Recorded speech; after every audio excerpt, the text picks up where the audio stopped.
Hi, everybody. This is Elliot Garza. Today we're launching our first podcast. I have some very strong professionals, distinguished gentlemen, also personal friends of mine that I've known for 10 plus years, talking about different aspects when it comes to mind, body, spirit. What do I mean by that? Fitness, healthy food, physical ability, everything you possibly think of when it comes to living a strong, healthy lifestyle. Today we have Dr. Steven Sear. I want to talk to you about Dr. Steven Sear and ask him a few questions as far as what he's been doing the past couple of years. A spine surgeon, both in San Antonio and in Houston, Texas, and also he just got his fellowship not too long ago on plastic surgery as well. Good morning. How you doing? Good, Elliot. Thank you. Tell me a little bit about yourself real quick. I know I just summarized it, but give me a 30-second, 60-second spiel on you. Sure. So briefly, I've been a spine surgeon for almost 20 years, about 18 years now. I was active duty in the Air Force for 14 years. I was assigned to Wilford Hall that entire time. And during that time, a part of that time in the military, I was a chief of spine surgery for the Air Force. And then I began to practice outside of the military in San Antonio. My family's from here.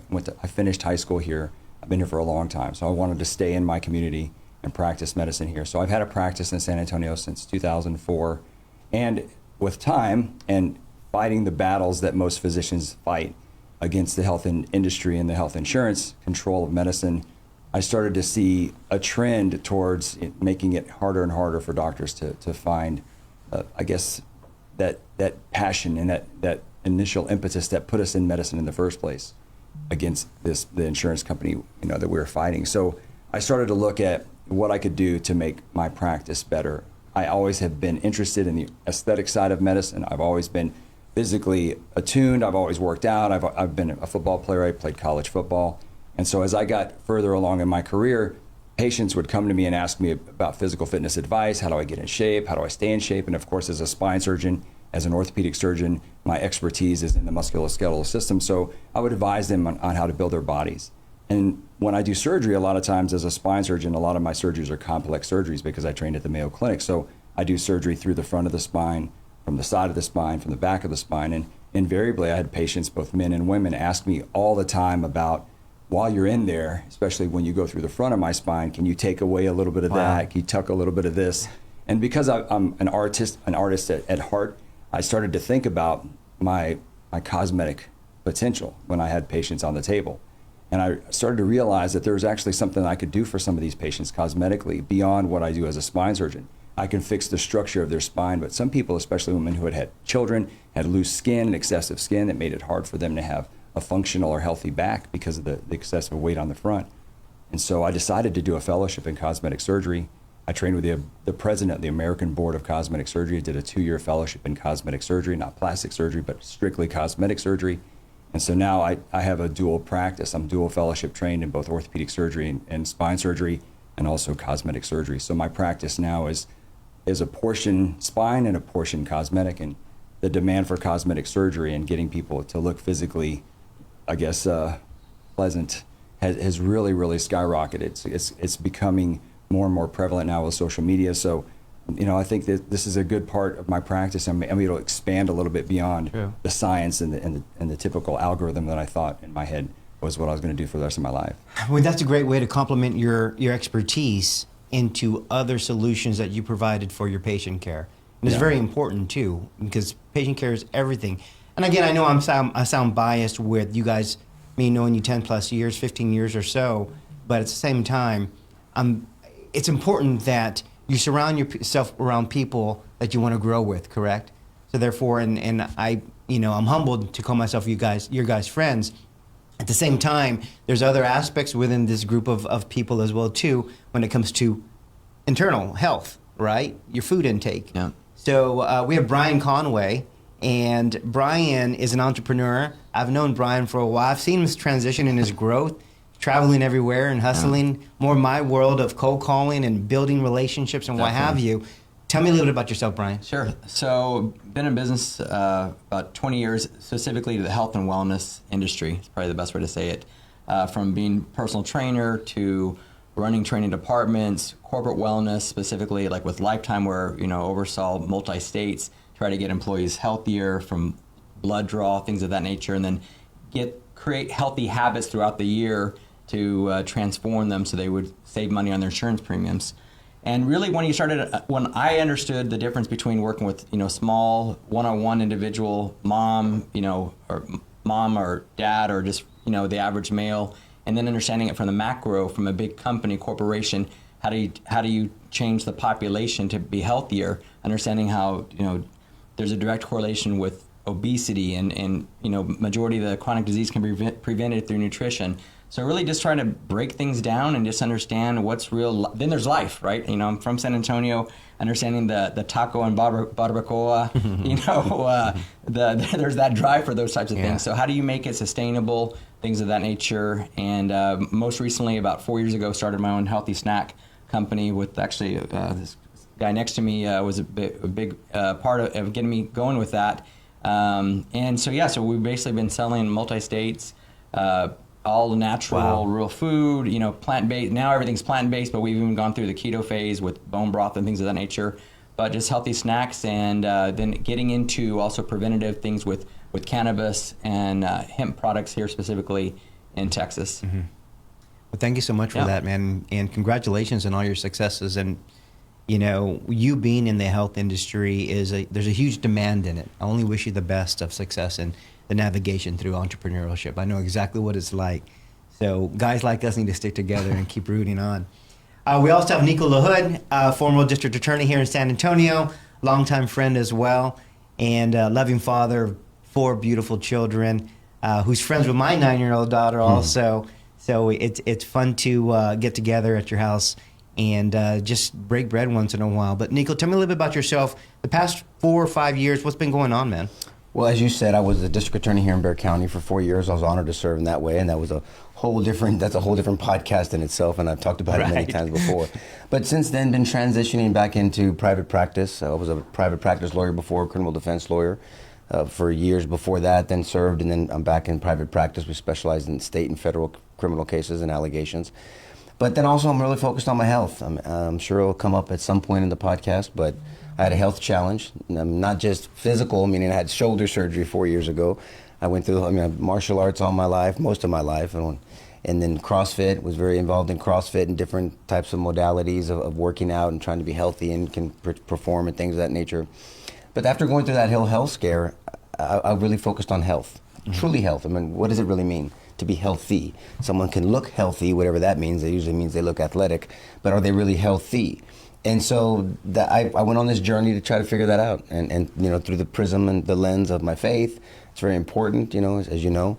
It influences every aspect of my life, and I think there's a faith aspect to your health, I believe, as a steward of what God has given us. And so I went through that because I'm 49 years old, and I want to be able to function pretty well at 90. I want to hold my grandchildren. I want to be able to get up off the floor in the chair. If you can't get up off the toilet and the floor, then you're going to be in a home sometime.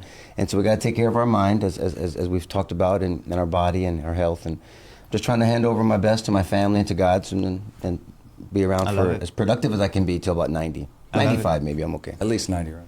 Well, I don't want to do 120. Yeah. Everybody says 120. I don't know why 120 is a big deal. I know it's biblical that we can't live past 120, but I don't want to see anybody go. I'll go first, and then, but I want a long, productive life. I never thought of it that way. Yeah, think about it. What message? There's social media, YouTube, podcasts. There's so many out there. Always trying to deliver a message. What's the objective in this particular podcast as far as what, not only people you want to reach, but what message should we be getting out there in your specific subjects? Yeah, I think for me, it's a huge part of my life to impart knowledge and truth to people and to live by example. I think one of the things as a physician that's very important to me is that when I talk to my patients about being fit, about getting healthy, that I actually emulate that as well. That I'm a role model of what I'm describing to them. And on a bigger scale, physical fitness, like Nico said, is the way you look, but it also has a lot to do with what's going on inside. As Nico and I have become friends over the last 8 years, we've been friends for 8 years as well. So we've been friends for a long time, and we've talked about our faith and about our intake and how we eat. We both grew up in a martial arts. I was a martial artist too, my whole life, 30 years in martial arts, and also football. So for me, I've always read about workouts. I've always read Flex, Muscle Mag. Name Iron Man. I read all the magazines. And so when I was growing up, from the time I was 14 until all the way through college when I was playing football, I was reading about how to get big, how to get strong, how to be explosive. And of course you eat in that way, heavy protein, like Animal protein. yeah, 12 eggs a day, 6 glasses of milk. I mean, we ate a lot. We probably ate 4,000 calories a day. We probably burned 4,000 calories a day. But as you get older, you have to start thinking about, okay, what's going on internally?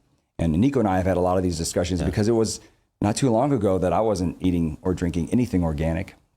And as we started to realize, these things are a necessity for us to be healthy internally, I started to incorporate that into my life, into my family life, and then also talk to my patients about that. And sometimes, for me, I'm a real busy guy, and we're all of us are busy.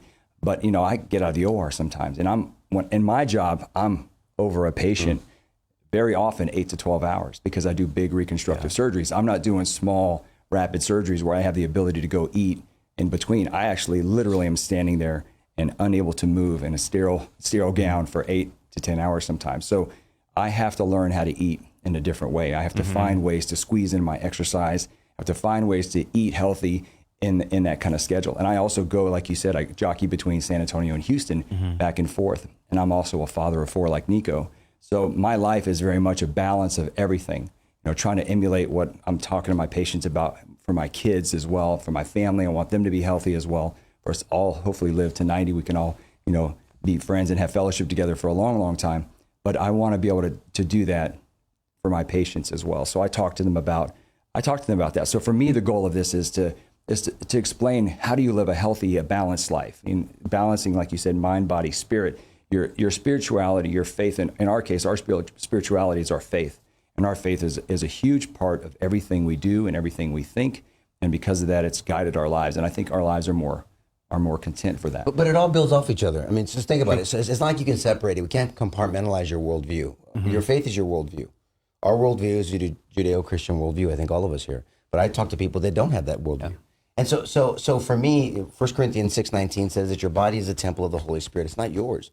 You're a steward of this body. And by God's grace, I'm not in a wheelchair, even though I've done my part to try to put myself there. I mean, I have torn labrum in my hip, my knees, chondromalacia, shoulder surgery, back, falling, fighting, all this other crap that I haven't been a good steward. But how I can move helps me, God forbid, someday to protect my children, to be there for my kids, to be the best daddy I can be, to fight if I have to fight, to do whatever I need to do, or just to move my body to be healthy. And then internally, that affects it also. So if I'm sick, I can't be the best husband to my wife. I can't be the best daddy to my children. I can't be the best lawyer to my clients. I can't be, if I'm doing ministry, whether it's prison ministry or the men's Bible study or whatever, I can't be the best. So your health really starts there. And then if I tell people, if you're a follower of Christ, if you look at your health as an act of worship, right? You've been given a gift. Yeah. If you were born a certain way, then thank you, Lord. And I can start somewhere. I might not have been a good steward before that, but I'm here. And I look at my health as worship. I fast every day except for Sundays, as you know. I do intermittent fasting. We can talk about that at some point and my journey through that. But God really woke me up when I went through my health journey. I had a health scare, and I've never really talked about it publicly before. I guess I'm supposed to talk about it today, and I'm happy to. But it really said, okay, if I want to hand over God my best, my 2 fish and 5 loaves, as I say, and Mark talks about that, and then let him do what he wants from that point. But I want to walk my daughters down the aisle. True. I want to see my grandchildren and go to their jiu-jitsu matches or their martial arts or their football or ballet or whatever. I want to instill principles that we live by so I can, serve heaven from earth. This is not I don't know if I can say it on this podcast. It's not bullshit to me. Yeah. This is real. I mean, you guys know that this is not a game for me. I mean, I believe in living this way, privately or publicly. And so they all interrelate. I mean, they really do. So health to me is critical because number one, it's an act of worship. Number two, it's being a good steward with a gift of being given. Number three, I can be the best Christ-minded version of me for my wife, my children, and my clients, and then whatever else I'm doing. I remember about 11 years ago. How old is Maya? Maya's 13 now. Okay, it was about maybe 12 or 11 years ago, before I was even involved in like physical fitness, whatever the case was, right? And you may not recall this conversation, but I remember I asked you, why do you work out so much? And him being a new father, I'll never forget this. He said, shame on me if I don't have the physical capability. If something were to happen to my daughter, maybe the house is on fire and I'm not physically capable to climb the house or to get her and jump out, And again, I wasn't a father at the time. I'm like, okay, that's a good reason. Now that I'm a father, put things in perspective and how I receive it. I'll never forget that. Now, I think what I really said was, can I run across a parking lot to stop a car? Can I climb into a burning building? Yes. Can I carry someone out? Can I function? Yes. Yeah. But that was the thank conversation. you. Thank you for correcting that. So, but I remember that conversation. I couldn't relate to it because I didn't have a child at the time. Right. Now that I have a 9-year-old daughter, hey man, she's active and I want to stick around. That's right. I want to make sure I'm there for emergencies and for fun. Yes. Both, you know. So once you're in the scenario of relatability, then, but that seed you planted stuck to me. Like, oh, I get it now. I need to do something. I need my functional movements back. I need things to. Yeah. Like this is horrible for us, right? Bonding. I mean, we have to This bond with our 90-degree angle. Yeah. Yeah, we do this all day. Some of us, you know, we have to bond with our kids. You know, we have to be part of their lives. And for me, being an involved father means that I have to be able to be physically involved with my kids. Just watching them from the bleachers is not my idea of being involved. My son is doing martial arts, my 11-year-old. I want to do martial arts and show him how to do his kata. I want to demonstrate for him how to do aerials and how to do. I'm 51 in a month, you know, so I have to maintain that physical fitness. It has to be part of my lifestyle. It has to be in order for me to function. And like I said, you can't be physically unfit and do 8 to 10 hour surgeries. There's no way. It's very mechanical. It's very physically demanding. It's manual labor. The surgery, at least what I do on the spine, and even, believe it or not, cosmetic surgery, sculpting the body and making a body look fit, hopefully getting them that head start. And that's a huge part of it too. So there are people that I say, look, I will do this to give you the head start. This is a head start. It's not the end of the game. That's right. I agree. This is the beginning for you. The end result comes from long-term sustainable exercise, functional exercise, building, stretching, building your body's flexibility, your muscle strength, and also eating healthy so that you can maintain what I've started for you. This is just to get you that head start. And to segue off the eating healthy part, because I've worked out past 2 years, it was my diet that allowed me to lose 35 pounds. Yeah. Right? Prior to that, I was doing cardio, cycling, everything. I wasn't losing it. You know, my intake, drinking beer, having barbecues and everything else outside of moderation, right? It's a celebration every weekend for me during those times. But the importance of your intake, and I'll revert to Brian real quick. You're in the industry when it comes to, should I call it diet? Should I call it a lifestyle? What message are you trying to put out there? Yeah, so for me, I even take a step even further than that. So I try to use all my experience from doing triathlons to also martial art to, you know, I went through a phase of bodybuilding as well. And I've kind of, you know, as I've gotten older, just everything I've gone through, right? And then what works? Then all the fads. I mean, keto was hot for so long, you know, and I was right there with it. I was a big advocate for it. Learned a lot. Learned from paleo. Learned from just the Atkins, where all we had was just protein. Yep. So I mean, you know, what you get from me is like my experience, you know, from going through all these things and what really works, what's sustainable, and then with the travel, you know, from different parts of the U.S. and you know, I live in Puerto Rico for a little while too, but just figuring out like what's different, how relatable is it, how achievable is it, how sustainable is it? So you know, really understanding the chronic disease and how do you create a healthy habit, knowing it's got to be created in the household, right? So if you can get your significant other to adopt that lifestyle, then it's more likely to be achievable. Sure. Same thing with the kids. You know, so many kids and so many parents, you know, they'll be driving through, you know, they won't eat McDonald's, but they'll go to McDonald's and get their kids McDonald's. So where's the disconnect? Is it cost? Okay, cool. But then how do we overcome that? You know, what are different things we can do to make it work?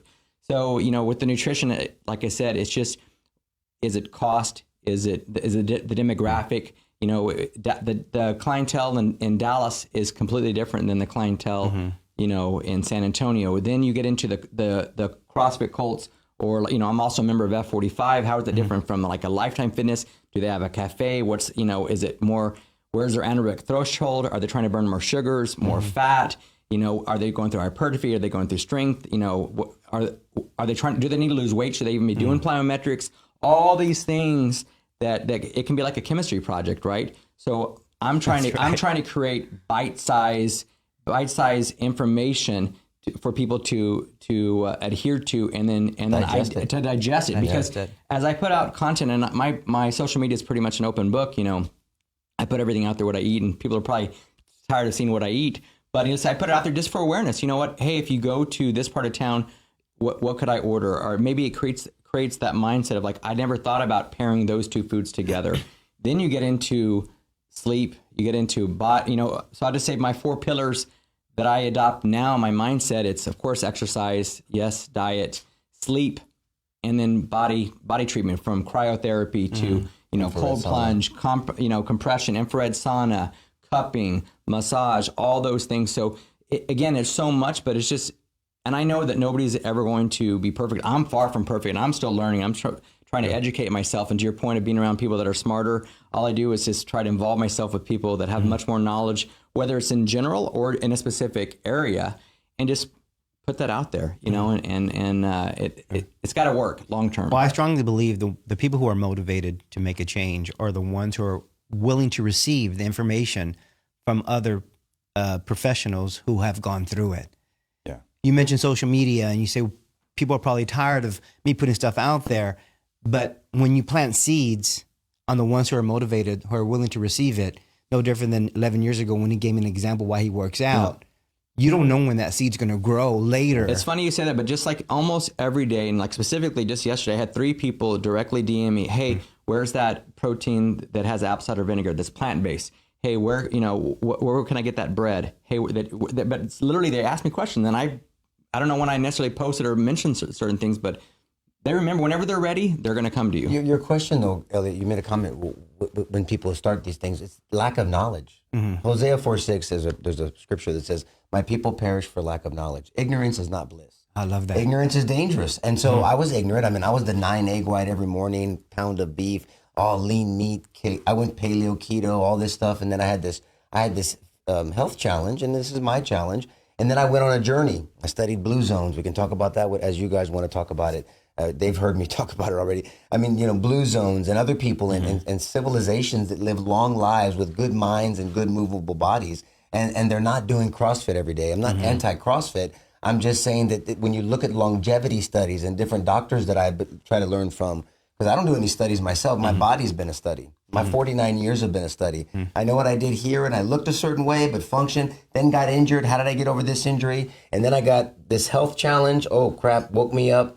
And then, hey, I want to learn more and grow and keep doing. What do I need to do? How was this engine designed to run? This is an engine. I mean, I believe in intelligent design. This is not randomness. These are, he knows better. He opens up the body. He'll tell you, for as long as you want to hear, about the intelligence of the design of this body, including our microbiome, our digestive system, our sleep, our body, our movement, how we're supposed to move, it's fascinating to me as I'm 49 years old and I feel like I can't learn enough. I'm going to continue to learn, right? Yeah, I'm the same way. I'm a physician, and we think you're we know. very open, Steve. We think we know. Very humble.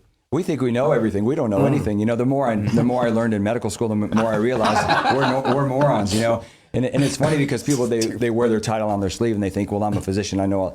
Man, the body is so complex. Yes. And even something, let's break it down. Something as simple as the spinal disc. The disc is the padding, the shock absorber between our spinal bones. And when I take a disc herniation out and I look at the anatomy of the disc, let me just tell you this, it's amazing. It's mind-boggling. The disc is made up of 2 types of collagen. Collagen 1, collagen 2. Basic, right? But it's not. The structure is so elaborate. If you look at the disc, it's lamellar. It's layered. Layer after layer after layer of these basket weaving formations in the collagen so that it helps contain the nucleus, which is the shock absorber that deflects force and pressure so we can function and move and bend. It contains the spine, it controls the spine, and it allows controlled motion. And when it's damaged, we'll never fix it again. No matter what we do, science, you cannot replicate one of the most simple structures in our body to me is a disc, but it's so complicated. We have never been able to replicate the disc. People have tried. We've tried total disc replacements, nuclear replacements. We've tried to inject things. We were seeing some promise with growth factors and stem cells, which got yanked out of the market. And, so there are things that we have tried. So far, my most successful treatment for a disc herniation is either remove the disc and pray that it heals itself, Or I fuse the spine because the spinal architecture has become so unstable and so unbalanced that no matter what we do to our external musculature, there's not enough support to provide that stability. But Steve, we've talked about, but the body's designed to heal. Yeah. Think in general. I mean, I know there's trauma. I mean, trauma has shoulder surgery, but when you cut, I mean, I was a hairy Wolfman Jack just yesterday. So this is a brand new shave after 3 months, 2.5 months. But when you cut yourself shaving, you don't take medicine. You clean it. You give it the environment, and it heals. I've broken bones. You break a bone. If it doesn't need to be, pinned because it's not displaced, you give it the environment, nutrition, but also mobilization, and it heals on its own. The liver replaces them. Your heart can heal. Things heal. Cancer cells, damaged cells replicate, and your body gets rid of them if you give it the environment. That's the key. It's the environment, whether it's physical movement, mobility. We lose mobility. I said this morning just to a friend of mine. I'm very open about this, and that our son Michael, who's 11 years old, he's on the spectrum of autism, and so he doesn't sit like this in a chair for long. You guys know, all you guys know him, and at 11 years old, he can sit ass to grass, feet close together, for hours. Just sit there. His ankle mobility, his hip mobility, his back, his knees. That is how the body's designed. If you go to other cultures, 48, 49, 50-year-old men and women are asked to grass squatting, going to the bathroom, working. In the Philippines, man. In the Philippines, and they have very little back issues, right? Knees, hips, because that's how we're designed. And so in my journey, I was like, I want to go back to the design. I can't change society completely, but we can adapt. That's why these standing desks are so popular these days. They sit on these medicine balls to engage your core. They have micro workouts. They walk. They check their steps. Those are all great tools, I think, in changing into a lifestyle. You were alluding it earlier, but it's important. Forget the fads. The fad won't work. A diet, a workout fad. It's if you can acquire knowledge, wisdom, and then apply it and make it a lifestyle. This is just what I do. This is just how I eat. This is just how I move. And then, of course, don't be militant about it. You can have off days, but I mean, and then I think that's how you're going to be more sustainable. Yeah, but nobody wants to do anything until they're on their deathbed. They wait until they get in the hospital and they're like, oh, now I'm going to diet. Now I'm going to eat. Now I'm going to do better. Now I'm going to exercise. And then when they get out, it's how long does it really even last? Yeah, it has to be a lifestyle. It has to just be part of your life. Like if you decide you're not going to drink, I don't drink. Right. If I decide I'm not going to eat unhealthy, I don't eat unhealthy. It's a choice. It has to be a consistent choice that is sustaceable. He's talking about motivation, though. What's someone's motivation? Yeah, what's the motivation? I mean, I see that. I mean, I have a lot of people that I'm their health coach or a mentor, and sometimes I feel like I'm just wasting my breath. But I'm not going to give up on them. But I feel like they've given up on themselves. Like, what is it going to take for? Like, you've had a health scare. I mean, what are they looking for? But I've literally said that. I talked to one person in particular. I literally said, you know what? I envisioned myself going to your funeral and speaking at your funeral about being your health coach. Yeah. I said, that's pretty effed up. I'm like, but because he doesn't listen to me. True. And I just, and this over time, like, what is it going to take? Yeah. Well, one of the things I saw it in my family. My father was diabetic. My brother, who's 53, he was 51, he had a heart attack. And then I was already on blood pressure medication at 45. I'm thinking I need to do something. Good for you, Daddy. Is that when you started this? That's when I started journey? 2 years ago. You've done a great job. Yeah, 2 years ago I started, and I'm like, you know what? I need to kick this. I need to figure something out. Are you off the medication? Yes, I've been off the medication for 6 months now. I was pushing 200 pounds. I'm only 5'8". I dropped down to 165. Now I'm 170, but I feel comfortable. I feel great. At the same time, and I know we all agree with each other, but we all have different regimens and what we do, our intake and everything else. I was at 175 for a while and I couldn't drop anymore. I wanted to get down to 165. I did plant-based. I challenged myself plant-based 2 months last year. Everything changed for me. I slept better. I had more energy. But at the same time, and I dropped weight. Yeah. At the same time, I still love the steak. Well, your dinners, right? You go to your dinner, your client dinners. For some reason, doctors love steak, and I take a lot of doctors to dinner. But don't deprive yourself of that. It's about finding that homeostasis. Yeah. We overuse the word balance. There's no balance when it comes to certain crap. I mean, how much of a balance do you want of rat poison? So no, there's some things you don't want balanced in. But Look, I'm plant based. You guys know that, and Steve knows that as well. And I gradually got there. I was the 9 egg white in the morning, pound of beef, chicken, beef, fish, pork, whatever. Don't eat fruit because it has fruit. It has sugars. You told me not to eat my beans and rice. I know, guys, don't remind me. I mean, beans and rice. Because when you think about it, keto. it's because I was keto at the time, so don't eat your beans and rice. I mean, and I went through my journey, and my motivation was I want to be healthy. Yeah. I want to be healthy. I don't want to look good in a coffin. I want to look good in my 80s and functional in my 80s. That's the difference. Because people can look good in a coffin, but you're still in a coffin. Yeah. Now I'm going to heaven. I tell people I just don't want to go today. Yeah. So I want to give my best. So I studied this plant-based regimen. Pamela Popper, I think you'd enjoy her. She's a whole food plant-based doctor. She's very, very knowledgeable. She's been talking on coronavirus. She has books and papers, and she's really, really well researched. But she says for her patients, they go, you know what? We want this sustainable. Which is what Brian said. So we allow our patients, once they reach a goal, to have 2 animal proteins a week. Have at it. Maybe even a third one. I'm not even worried about it. Not 3 days or 2 days or whatever, or 2 a day. It's 2 to 3 times. We prefer 2, but if you go 3, and just enjoy, because your body can handle it. Yeah. Because you have got this, 90% of the rest of the time you're eating super well. And the blood work, to me, it's all about the blood work and your health and your functionality. So good for you, Elliot. Well, I'm at a point right now to where 2 years going into this, fitness journey, lifestyle. For Thanksgiving, I went home. Christmas, I went home. Yes. I indulged with my family, had the Mexican food and everything else, the mashed potatoes and gravy. What happened was 24 hours later, my body just flushed it out. Yeah. Just flushed it out because I wasn't used to it anymore. It's like, foreign to it, which made me feel good. At least you lasted 24 hours. Yeah. I last 2 hours.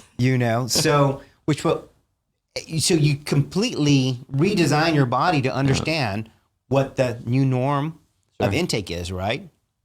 So it's amazing because I've learned a lot about my physical internal health through this journey. You know exactly how your body's gonna react and do things and everything else to it. If I want to lose, if I want to drop, I know exactly what to do. If I want to get bigger, I know exactly what to do. I learned this through this whole process. Not that I have it 100% figured out, but I know so much more than 2 years ago. But talking about like how your body reacts to food, so I wear the Whoop. It's WHOOP. It's a wearable device, tracks your sleep, but your actual exercise, your heart rate, variable, respiratory rate, resting heart rate, REM sleep, deep sleep, everything. So it's really, really cool. And so it's interesting, certain foods I eat, I get better or worse sleep. If you eat too heavy, then of course with alcohol, I mean, you can sleep 10, 12 hours, with alcohol, but it may be horrible, horrible sleep. But it really does play a factor on your sleep. And so you can imagine if on your sleep, but what about all day long? I mean, what is it doing to your body? You're getting enough fluids? Are you getting enough fiber? I know there's so many people that don't even go to the bathroom for days. Or they do. It's a pebble. It's like a little, like crazy. A rabbit pellet, or whatever. So I mean, those are all those things that people don't want to talk about. That's important, but it's true. I mean, how do you get taught to that? You sweat it out, crap it out, or you pee it out. Yeah, It's got to come out. Whether it's damaged cells, toxicity, whatever it is. He's always talking about his sleep, and I left to bust his balls. I'm gonna kick him in the nuts. I go, have a kid and see how much you sleep. I mean, he's always posting. Dolly shows me, he's like 94% recovery. I was like, screw your 95% recovery, Jack. Have a couple kids. I have kids. Right? I need to find somebody. Come on. Find someone. We'll take an application. Don't worry. But if you're interested, Brian's single. Great guy. Great guy. Yeah, and then your sleep habits have a lot to do with your cortisol. Your cortisol levels. When your cortisol is high, your testosterone is low, and you start to get central obesity. You aren't able to tolerate your illness. You're not able to tolerate anything. Your body can't handle stress. The stress makes your cortisol levels high too. So now you're raising your cortisol levels are going up. You have more stress. And if you're doing high intensity training, and if you're doing like HIIT training or whether some of HIIT training constantly, every single day, your heart rate's up here the entire time as well. How have we learned that? I mean, we talked about this. I mean, if I wasn't training hard as if I was going to get into a fight for a while, then I wasn't training well. That's so stupid. Your body only has so much juice in it. You don't get in your car and then floor it every time you're in your car. Your engine will break down. It's no different here. I don't care what anybody says. And so, like I said, I can't go back and undo my chondromalate, my knees, my hips, my shoulder, whatever. But I'm doing things now to prolong it and to be at the high functioning that I can be at 49. But you even have that spine. You have that spinal. Oh, I go upside down on that thing. Yeah. Oh yeah. Traction is great for the spine. Yeah. Take I'm the upside tension off down the joints, every take the day. tension off the disc. You know, guys, people watching this and they're seeing you guys talk and where you come from, the lifestyle that you've been practicing for years now. For me, I knew all about all this. I just never exercised it. I never implemented it. I never executed it, right? Motivation. That motivation. And equal to that is discipline, correct? Oh, for sure. Oh yeah. But what's going on, and I want to ask this question, a 2-year overview in society, in the world, that's where we at today in 2022, from March of 2019, I believe, when we were shut down. March of 2019, when we were shut down, one of the first things I did do is figure out exactly what is this virus about, what is it going to attack, and the respiratory system. So I started running. I became a runner for the first time. I don't go run. I couldn't finish a mile. So I'd walk, run a mile, walk, run. My thought was maybe I should exercise my respiratory system a little bit better, That came into my garage workouts and everything else. And amongst all that, that's like 6 months prior, my brother had a heart attack. So a lot of different factors came into play to say, you know what, I need to make this happen. Not everyone went through the platforms or the scares that I did. But at the same time, the past 2 years, there's also negative aspect. We lost loved ones, there's divorce rate is really high. The alcoholism, drugs, abuse, suicide, abuse. outside factors that people may turn to forget about what's going on in the real world, right? Yep. So, with your opinion, give me the 2-year overview. What's your perception of what's been going on since 2019 in your world of patients, friends, family? What advice do you have to give everybody? Well, from the medicine perspective, if you look at the way we used to practice medicine, and I still prefer it, it was always one-on-one doctor-patient relationships were physical. We touch, we examine, we have to feel the deformity, the deficits, we have to examine. So my preference is always to have a one-on-one relationship where I can see somebody in person, empathize with their issue, try to relate to them, develop a strong bond with them. Because I have to engender that trust, but I also have to trust them. They have to trust me. It's really hard to do that on a computer screen. But I can tell you that telemedicine has we never did telemedicine. Not in orthopedic surgery, not in spine surgery, not in cosmetic surgery. We never did it. It didn't make sense to me. But we had to. We had no choice. People were not leaving their homes. People needed to see us. They had to see us. They needed refills. They needed advice. They needed therapy. And so we had to implement telemedicine in our practice. So what it has done is it's made it safer for some people who are immune deficient. Some people can't leave their house. They're afraid to leave their home. Some people were elderly. They didn't have the ability to travel. And it was able, for people that were logistically far away from us, it got us closer to them quicker. Nothing can replace human contact and interaction. But I think it is a nice adjunct to our practice to have the ability to say, hey, you need a refill? Easy, we got you. What questions do you have? I can answer that looking at your face instead of talking to you on the phone. So I think telemedicine it's been a plus for us, but it definitely doesn't replace being in the clinic in person. The true engagement. But did you hear what he just said? He said that people that are immune compromised, so it goes back to that healthy conversation we just had. So what I think what this taught us, look, like anybody else, I'm an evidence guy. As DA, I used to make life and death decisions, literally death penalty decisions on evidence, not on emotions, not on feelings. We always say that, the facts don't care about your feelings. A lot of people use that phrase, but it's actually true. And so we have to have permission to talk objectively, to look at evidence. We have to. Hey, this person really thinks this person did it. If you tell them no, they're going to get their feelings hurt. I don't give a shit. They didn't do it. I'm not going to prosecute somebody if they didn't do it. So it doesn't matter if you're upset about it or you think that this person acted in self-defense. It wasn't murder or whatever the scenario. I'm giving you extremes, right? And so we have to have permission, I think, to have conversations. And just say, can we be respectful, hopefully, God willing. Yeah. Always keep respect because then you'll lose your audience. But can we explore? Can we go on a journey together and find out where the evidence is? Because look, let me just tell you this. You say things a year ago, and you were kicked off of a social media platform as fake news or false evidence or misinformation or dangerous, and whoever the fact checkers are should probably be fired, but they never, not to my knowledge, I haven't seen a briefing on that. But then now it's true. Yeah. I mean, whether it's about the vaccine, whether it's about whether you can spread this or that, or what variant is more deadly than the others, who's actually at risk, and comorbidities, how many. I mean, there's so much information out there. So it gets back to the fact that I think as an overall, because we can really dissect any one of these topics, so I'm going to let you control that. But it goes back to the fact is we know now that people that are not healthy, there's that word again, are more at risk because they have more comorbidities. That obesity is a huge one, unfortunately. I'm not saying that to be disrespectful. It's a huge one because by the time that your body is exhibiting the characteristic of overweight, being obese, there's a lot of things going on chemically inside your body, from inflammation to sedation rates to all kinds of stuff with your cholesterol, triglycerides. Things are going on that probably are immune system compromised. And so those are the people that are more at risk. And so we know that, and we see the data. We have a lot of data now. And so I just really encourage people to seek wisdom in counsel of many, which Proverbs, wisdom is found in the counsel of many, and to educate themselves and just not to be so fear-driven. I mean, we've got to get back. I refuse to accept the new normal term. I refuse it. No, I don't want it new. The only new normal I want is that people are healthier.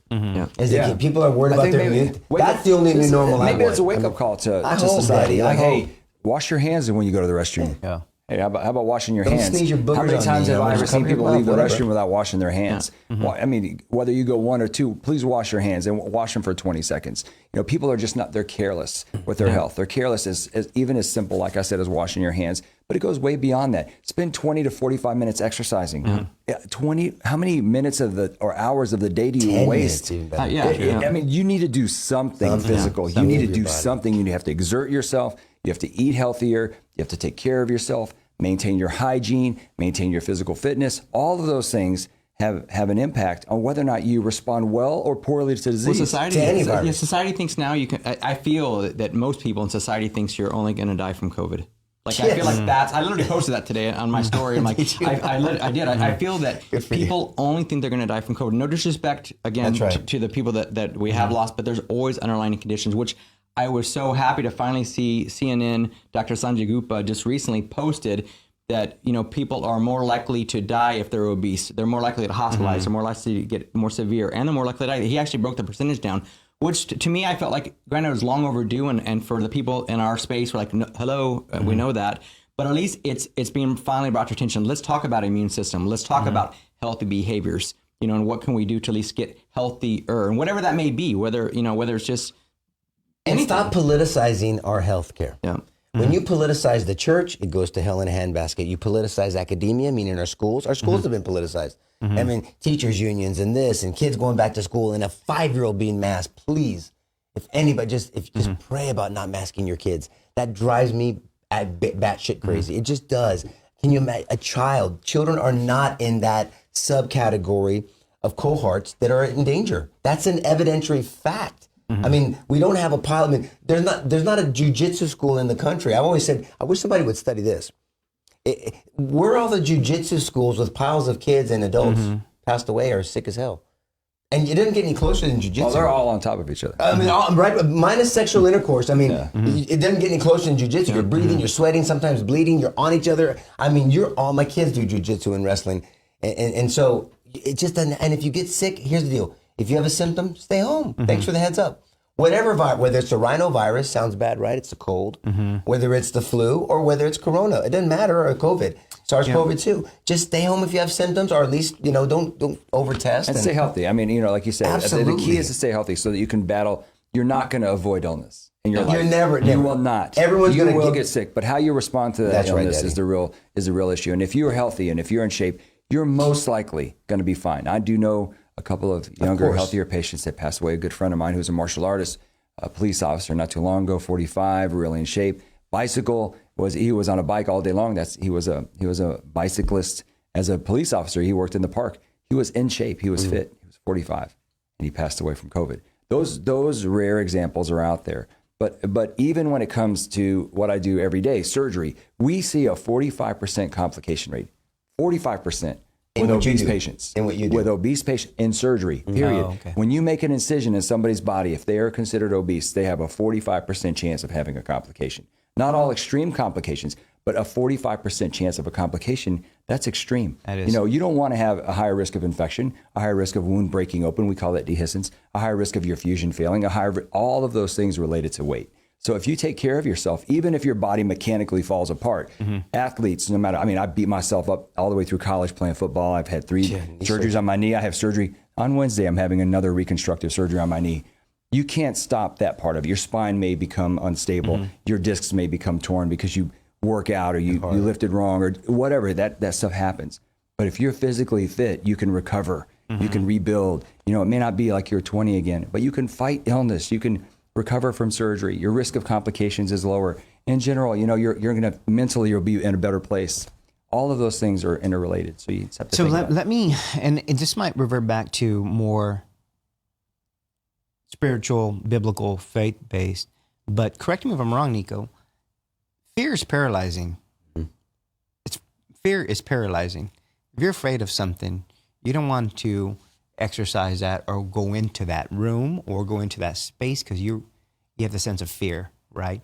And to my knowledge, that's the devil's main tool. Scared stiff. You ever heard that phrase? Scared stiff. I mean, people freeze up when they get scared. 2 Timothy 1:7 says that God didn't give us a spirit of timidity.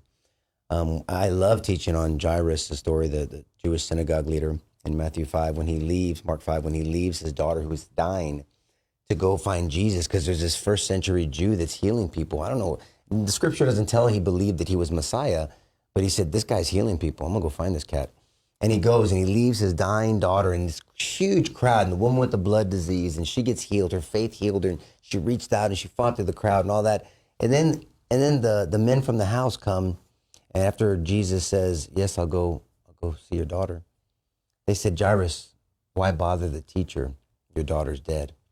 Scripture tells us that Christ overheard that and says, do not be afraid, just believe. What does that mean? So do not be afraid. Do you feel like believing? Well, no, I just heard my daughter passed away. He told Jairus to make a choice. And so when you mention the word discipline, or discipline to me kind of is parallel to choices. It's not your feelings. I don't feel like working out many times, but I make a choice to work out. I don't feel like praying sometimes. I make a choice I choose Christ. I don't feel like being an unselfish husband or daddy sometimes, but I make a choice because I know my obligation and my duties, and I believe I'm bought in on this worldview, and I fight my feelings. And so that applies to our health as well. And so, so I believe there is an actual spiritual side of this. I do believe that very much. 100%. The body is designed a certain way. Are we using it the way it's being designed? It's designed to ingest from our teeth to our jaw lines to our esophagus, our digestive system, all of our intestines. We're designed to eat a certain way. I'm on a journey to figure out what that is. It's going to give me the best chances. It's just a percentage deal, right? See, to live a long, healthy life and then go to heaven after this. So, You know, but we need to be cautious. I you know, it's talking about fear. I think you have to be cautious. You want to make wise decisions. You don't run out in front of a bus and say, I believe in Jesus. Well, no, you know, I mean, you have to make wise decisions. Right. But I think a lot of people think that they have control. When the truth is, we don't have control. Yes. We have control of our own individual actions, but we don't have control of what's going to happen to us in the end, right? And so I think people that think they're going to control themselves out of getting sick, control themselves out of, being unhealthy by avoiding people, by not going to work. I mean, there's this huge, we, as an employer, we have practices, and we have found that people are so afraid to leave their home that productivity in the world, not in America, productivity in the world is almost stopped. We're missing all kinds of goods and services because people don't want to work. They're afraid to work. They've been paralyzed by their fear. And it's almost like they don't believe. Scare stiff. They don't believe. They don't have the faith that, well, if I die from COVID, I don't want to die. I want to be here for 100 years, 90 years like Nico. I don't want to die. But if it's my time, I'm going to go no matter what I do. No matter what I do. I can't stay at home. A lot of us have jobs that require us to be out. When all of this was happening, healthcare workers, we didn't have a choice. Everybody wanted to stay home. Everybody was forced to stay home. We had to leave. We had to take care of patients. We had to go to the hospital. We had to go to the hospital filled with patients that had COVID. ICUs overflowing, floors overflowing. We had to go. We didn't have the choice of saying, I'm going to stay home. I have a business to run. I have patients to take care of. I had to go out in the public. I had to expose myself. and put myself at risk for the greater good. And I went out with my faith arming me and knowing that whatever happened to me was going to happen. And wisdom, no Steve, matter what I did. You did things. You take supplements to build up your immune system. For sure. You ate healthier. He made sure you sweat. Because remember, your skin is your largest organ. You want it to detox. You want to sweat, whether it's infrared sauna, whether it's steams, yoga, whatever, hot yoga, working, sweat. You got to get it out of you. And then you walk in faith. Look, I believe Christ is protecting me in everything that I do, but I still carry a gun and I train with it. Yeah. I still wear a seatbelt. I still eat healthy. I'm not gonna flip them off and take things for granted. Exactly. I'm gonna be a good steward with what I have, and then hand over the Lord God my best, and then He'll make a decision whether I have 40 minutes or 40 years. I'm gonna just be a good steward with what He's given me and the time He's given me. And touching on supplements, when you look at how you eat, Nico honestly is probably the most disciplined person I've ever met when it comes to diet. Oh, 100%. Yeah.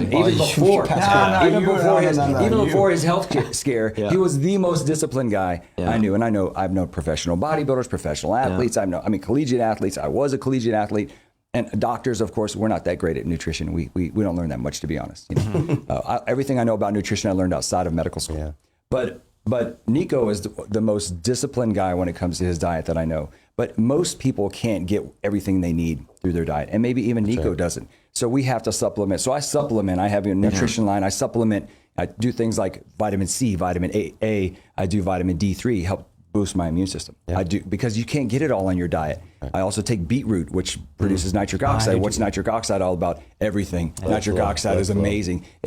It opens our blood vessels, it dilates the blood vessels, it rushes blood and oxygen and healing factors to our whole body. It decreases our blood pressure and increases our oxygenation to our lungs and increases our muscle infiltration with blood so we can build muscle, we can have sustainability, endurance. All these little supplements that can really boost and benefit you internally in addition to a healthy diet. All those things. So my body is full. I got COVID 2 weeks ago. I had COVID. I got Omicron. I had it. 2 days, I had a sore throat. I had muscle aches. Yeah, I could have gone to work the next day. But if you didn't get tested, and I know because you have patience, so I understand why you're not like this. I did get tested. I know you did. I know you did. But what I'm saying is because you did it because of you're around people. I have to prove that I'm okay. Exactly. Yeah. So I get it because you're not like this oversensitive. Yeah. Go test it. If you look wrong. But if you didn't get tested, would you have known you had it? You would have thought you had something. Cold, flu. I mean, I felt like I had a mild flu. Yeah. And I get sick almost never. I almost never get sick. Years and years I'll go without getting anything. And I think a lot of that has to do with how I eat, how I work out, and my mental health. I mean, a lot of that, I'm real careful about everything. I'm not as regimented as Nico, but I'm still real careful about what I put into my body. This guy passed me up. I still eat fish a little bit. Because Jesus ate some fish, I'm eat some fish. So I'm eating a little bit of fish. He multiplied them. This guy has been on a kick for over a year now, and I brag about him because thank God he didn't have to go through a health scare to get his attention. He was going to do a marathon for a fundraiser. Yeah. He did 2 marathons in 48 hours or some crazy shit. David Goggins. Yeah, David, and he was on a plant-based regimen. So I'm going to do something new this year. And then he lost how many pounds? Definitely. So it really started off last year was the 21-day prayer and fast. So I'm going to give up. I'm going to go vegan, give up all animal products. Plant-based. Well, plant-based. Okay, you're plant-based. Yes, plant-based. Give up plant-based and alcohol. And I said I'm gonna do it for 3 weeks. See how if I can even do it. Because truth be told, this girl Becca used to work with me. Actually, plant-based Becca, and she'll laugh, but she was a vegan. She worked for me and hardcore. I mean, we would make fun of her. I would make fun of her. I mean, the other guy Brian Sosa and I would just always give her a hard time, and whatnot. So then finally I said, let me see if I can even do it. Because I didn't think I could because I love bacon, I love steak. And he makes a mean burger. Yeah, I love it. Typical Texan, love all that stuff. And so I said, let me see if I can do it. And I started doing it, felt great. And I said, you know what? At the end of my 21 days, I'm gonna go treat myself. So I'm gonna go this place in Dallas, Mesero. I'm gonna get my steak tan pequeña, my queso blanco. I'm gonna have their frozen margarita, and I'm gonna have tres leches cake. And so I was like craving it. And so finally, this is my first day off. You already know what happened. Yeah, so I go there. I go to the restaurant to order. And as I started eating the food, I got sick at the table. I had to go to the bathroom at the table. I couldn't even finish my meal. It destroyed my stomach. Wow. I know it's just, everybody. I was like, you in the shitter? What are you doing? Oh, it was horrible. Yeah, horrible.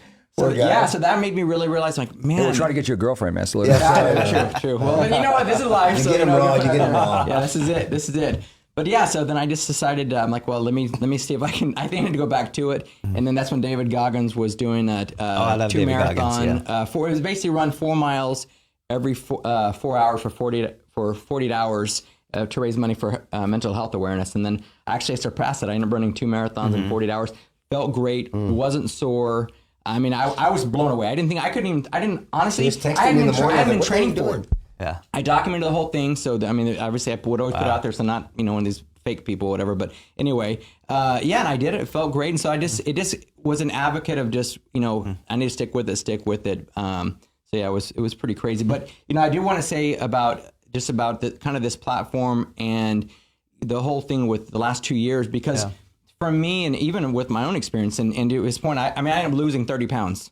So it was 30 pounds what I lost. I tracked my weight, I tracked body fat and everything else, but losing 30 pounds, going plant-based. But that whole COVID state, right? Not traveling or just not being out, eating not as healthy, things like that. So if everybody was here from, their immune system, and then COVID, we talk about whether it's COVID-19 or 20 or whatever weight you gained, your immune system for the most part decreased because you just by default, you're out. You most likely people drank more. They ate in a lot more processed food, no gyms, processed food. Just by default, everything, decreased. So, but all we talked about was the mask. All we talked about was the vaccine, which that's a separate conversation. But for me, where we are now is what are you at least taking a step daily, even if it's 1 hour, because we talk about 168 hours in a week, right?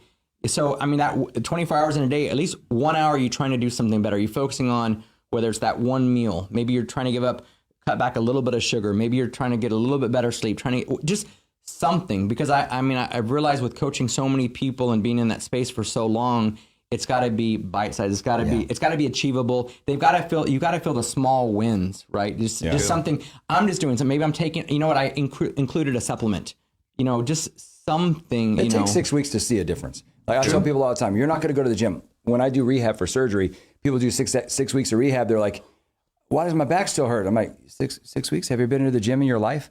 You go to the gym, you don't get big in 6 weeks. You don't get flexible in 6 weeks. You don't get anything in 6 weeks except warmed up. These things are a process. It's a slow, steady gain. It's consistency and it's devotion and it's not quitting when you're tired. You might get fat in 6 weeks. You have to. You might get fat in 6 weeks. You could get fat in 6 weeks, but you're not going to get better in 6 weeks. True. It takes much longer than that. But think about it. It's always easier to demolish a house than it is to build it. Yeah, for sure. It's always easier to break something down than it is to build it up. So you're right, Steve. It takes time. It's lifestyle. You just have to do it. I mean, people ask me all the time, well, how do you work in 2 cities? You have 2 practices. You have 4 kids. I just wrote a book about how terrible medicine has gotten and about all of the the travesty of being a physician in today's modern world of medicine. And what are we going to do? What direction is healthcare headed? It's not good. How did you write a book? Well, I wrote a book when everybody else was sleeping. Yeah. If you want to be motivated and you want to be successful, you have to find time when everybody else is sleeping. Elon Musk talks about it all the time. Yeah. You guys are wasting how many hours in a week doing nothing or sleeping extra? I mean, sleep. I'm not saying not to sleep. Try to get your 8 hours. But there's a lot more in the day that's wasted. I know, right? I don't get 8 hours. That's wishful thinking. But there's a lot of time that we waste, watching TV series and, all of these things that really don't add any real fruit to your life. It doesn't mean don't enjoy them, but again, it's what are you trying to accomplish? What is your purpose? Your purpose will motivate your mission. Your anointing influences your mission. I always talk about purpose, mission, anointing. It's important. Why are you doing this or why aren't you doing this? I mean, I have friends that are, I look at them and it hurts me because I know they're not, I think about, man, your kids need you. Look, I mean, we do all the things we do and we all might drop tomorrow. Who knows? We'll be in heaven, so nobody will be complaining on this panel, but maybe people left back, maybe 1 or 2 might. But again, we're just raising the percentages. That's all we're doing. We're handing over our best. We're trying to acquire knowledge and wisdom. And I will be corrected tomorrow if somebody will show me the evidence. I'm an evidence-driven person. And I want to follow the evidence. I want to figure out what's best for this body. I want to figure out a best way to do it, and movement is part of that. And COVID, I think another thing COVID has done is we have to figure out how to work out without a gym. I'm not saying don't go to the gym. Go to the gym. But what if there is no gym? What if COVID shuts down all the gyms? Where are you going to work out? How are you going to work out? Do you have a program that you can do in your home without Yes. weights, with bands or whatever. Lunges, what are air you going to do? squats, There's so many options. Get some dumbbells, kettlebell. sit-ups, push-ups. Mountain rope. climbers. Jump rope. How do people do it in prison? Yeah. In their cell. Yep. They don't have any. You can they don't have be any an energy. extreme shape body weight. Right. You That's my really point. can. That's my point. They do 100%. But and look, I always tell people, trust me, if you type in at YouTube 8-minute workout, body weight workout, 8-minute home workout, 10-minute, some will say, hey, you need some dumbbells, and others will say you need a band, and others will say you don't need Just put anything. body weight. But just put body weight. But I think people over time should acquire some dumbbells, maybe a kettlebell, Yeah. maybe a jump rope. If you want to add to it, get a bench. That'd be wonderful later on. But over time, get some stuff at home and then put it in the. Now, I have a whole gym at the garage because when I started in politics, I was saving 4 to 5 hours a week not going to the gym because I'd see people and I like talking to people. And then I'm campaigning, so I want to get their vote. I'm just like, hey, leave me alone. I'm trying to work out here. Forget you. I'm not going to vote for you. So then I started working out at home and I started acquiring kettlebells, dumbbells, a bench. You and this, adjusted. that. You adjusted And to now the I like it. lifestyle and the regimen of being a father, Yeah. devoted husband, kids, and everything. You adjust, whether you have the time, whether you're putting in hours in the OR, you adjust to the physical capabilities to exercise, and your intake is very important. Everybody's listening to us, right, with what we've talked about when it comes to, the new normal or the pandemic or the fear factor of things and the importance of mind, body, and spirit. But for 2022, it's the beginning of the year, resolutions are high, the gyms are packed, everything else is just out there in a very new mindset of what we've occurred the past 2 years, right? So let's talk about this year. What advice, and from the foodie to the faithful and to the physician, right? What advice in our next 10 minutes, and we'll conclude this podcast, what advice do you want to give everybody out there for 2022? Yeah, from a food perspective, I would say at the very least, your body needs to recognize it. When you look at the label, do you recognize the ingredients? If you don't recognize the ingredients, neither will your body. I was on a flight flying back and I saw it was peanuts, right? Like, oh yeah, peanuts. And I looked at the label. Must have been like 80 ingredients. I'm like, it's just peanuts. So of course I didn't eat it, but look at the ingredients. So I think that's a huge thing. And the other thing that I feel that people, and this is not so much about the food side of it, but just focus on it at the very least. Let's rewind back. Myofascial release. Do people know what the foam rollers? People used to foam roll, or people, when they first came out, 15, 20 years ago, people used to balance on those. They didn't even know what those were for. They didn't realize it was for myofascial release. I really feel that the one thing that people can do is body therapy. Like I said, go to a compression place or get them at the house. Do some type of, get the blood circulating. Maybe do cryotherapy 3 minutes. Maybe do cold plunge. Do cupping. Do infrared sauna. Do something, because I feel like that's an easy win. Because in this society, everybody, they want to feel that self gratification. Well, when you eat, you don't feel it. You don't see it. Mm-hmm. When you exercise, maybe you do, maybe you don't. But that's to say if you work out every single day, which most people don't. But I just feel like at least some type, do some stretching, do something where your body can at least feel it right then and there. I think that's a hack. So if there were going to be like a little bit of a hack, I think that's something that's achievable, that some people can try to focus on. I agree. Nico, thank you, Brian, so much. Nico, your faith is represented everywhere you go. You have your own podcast as well too. You have a weekly men's Bible study. So you're always exercising scripture. You're also not just talking it, you're walking it. But tell me, where do you think people's mindsets should be for 2022 spiritually? Oh, well, they need to get to know the real Jesus. I love doing prison ministry. I mentor some tough guys. I have some people that are in certain groups or gang members or whatever I have in the past over the years, or people that are just kind of rough in life. I was a rough guy before. People that knew me 20 years ago would never think that they can get biblical advice from me. What? When people first found out that I was so strong in my faith, I was very persuaded by the Christian ideology and the life of Jesus Christ. They said, Nico? Yeah, yeah. And so I love that over time and consistency that your reputation can change. Our reputation used to be something very different. But it all comes down to purpose. What are you living for? For me, it's I want to know God better, and I want Him known to other people. Matthew 28:19, John 17. I mean, so I want people to know God in my marriage, through my parenting, through my profession, through my physical activity, through my health, through everything. Because that's the lens. I got spiritual LASIK surgery when I gave my life to Christ. I don't take off my Christian glasses. Now I don't do it. I don't wear them perfectly. They're all Treco sometimes, and I'm jacked up like anybody else. I'm just a little less jacked up than I was yesterday. But purpose. What's your purpose in life, and what's your purpose with your health? And then purpose kind of transforms into a lifestyle. Whatever you're doing, whether it's your faith, your food, your family, your fitness, all the F's, right? You can make it a lifestyle, not a fad. And I challenge people, educate yourself on food intake. Don't even mention the word diet. Yeah. What are you putting in your food? Is it making you healthier, or is it hurting you? Helping or hurting you? That's everything from your snacks to what you're eating. Helping or hurting, and find out the truth behind that. And then I try to be real practical with people. One day give me 10 minutes, the second day give me 20 minutes. 10 minutes, 20 minutes.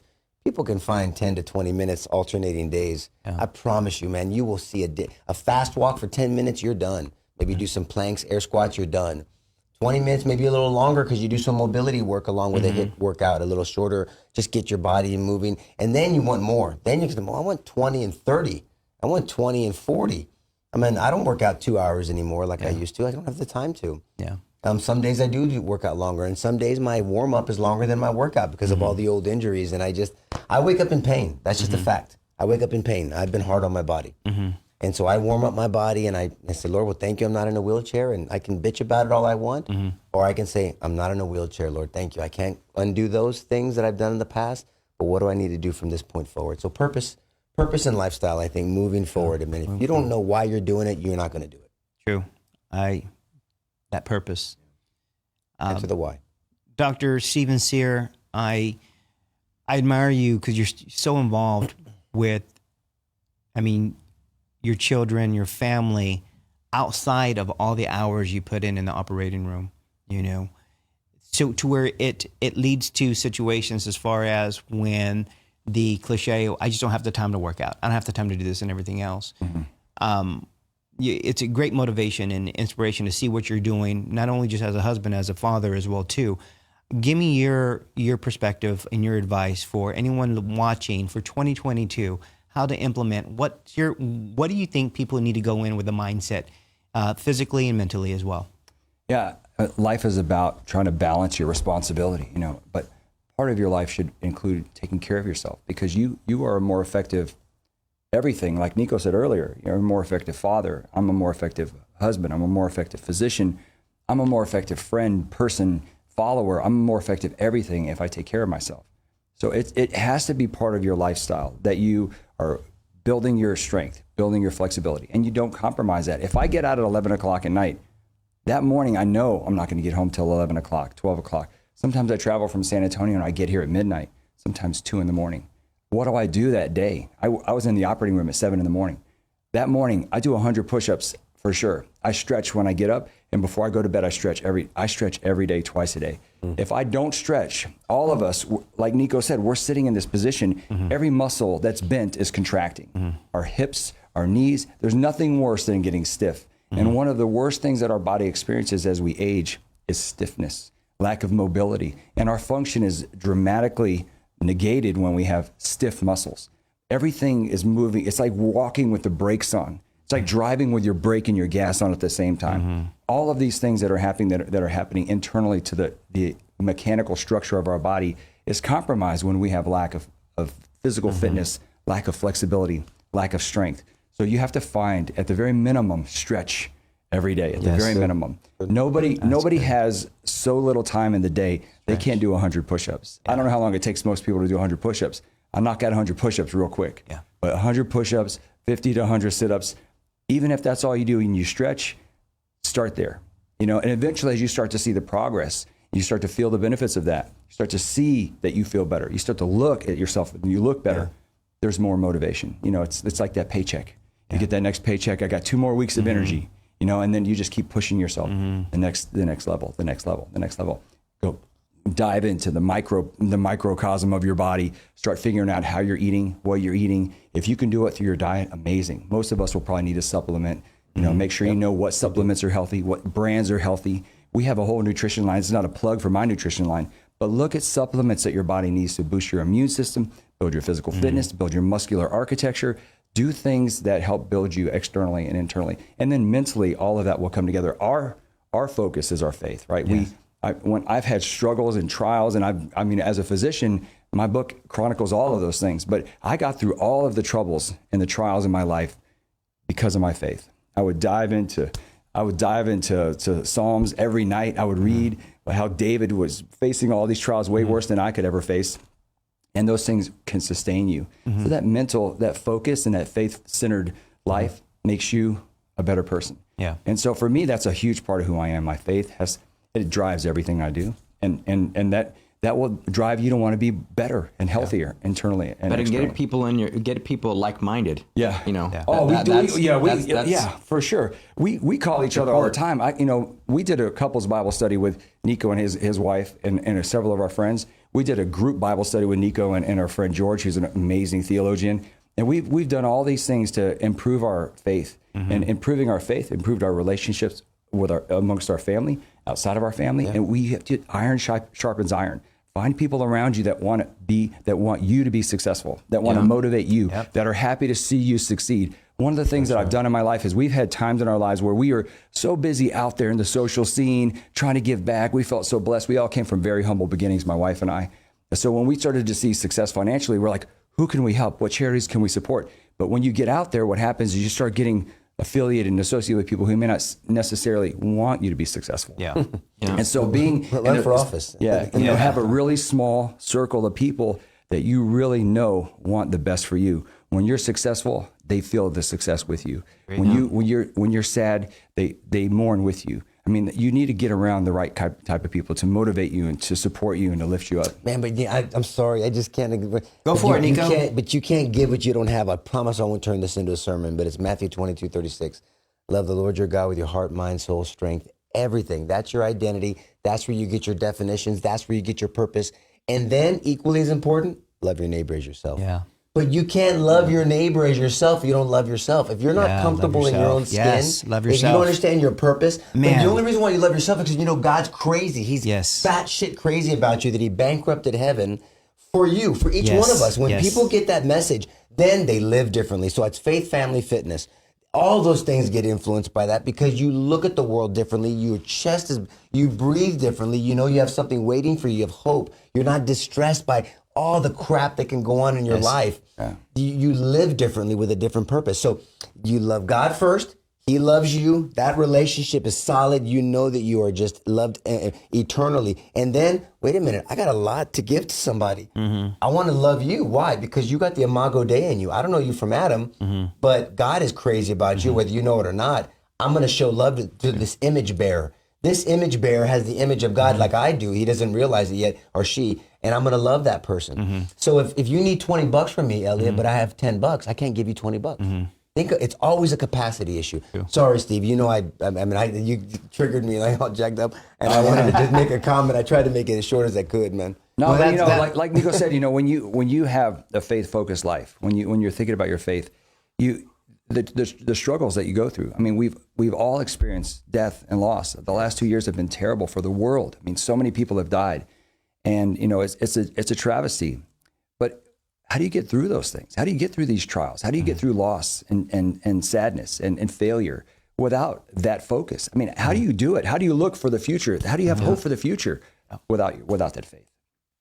With that said, Another podcast. we have so much that we've talked about and we've covered, and I think that a lot of good nuggets, a lot of good information, a lot of good spiritual feeding for the general public who needs these seeds to be planted or to complement or to share this podcast with other people as well. Today we have the foodie, the faithful, and the physician. This is one of many more podcasts that we're going to be implementing. I want to thank everybody for listening. And if you have any questions, feel free to reach out to us anytime. We understand that this is a very unique situation as far as 2022 going into a whole new year, but with the mindset not to be paralyzed by fear, understand the internal body itself as far as health awareness, your physical capabilities as well too. And what we want to do, the main message is have you live a better day than you did today, better day tomorrow than you did today. Thank you so much for watching, guys. Thank you. Thank you, gentlemen. Appreciate you. Thank you guys.